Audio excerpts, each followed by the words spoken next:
Hi, I'm Amy, and I'm with the London Middlesex Master Gardeners. I'm hoping that you'll garden along with me this year. So this time of year, mid-January, is when I start thinking about seeds. This is my seed collection right here, and it's in a tote, and it's all organized. So I have all the seeds organized according to the plant families. This is the onion box, this is the lettuce box.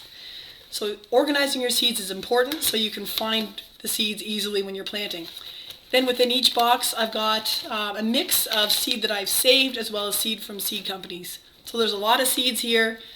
It's organized, and I need to log this so that I can tell when I run out of variety. So I have a spreadsheet on my computer where each variety is logged according to how old it is and where I got it from, so that when I run out of a variety I can easily get it again. So step one is organize.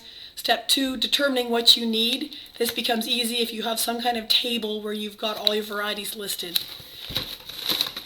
And then the last part is acquiring new seed, which of course this is fun for gardeners. Seed companies, Seedy Saturday, Seeds of Diversity. There's lots of places to get seeds. Thanks. I hope you learned something. See you in a few weeks.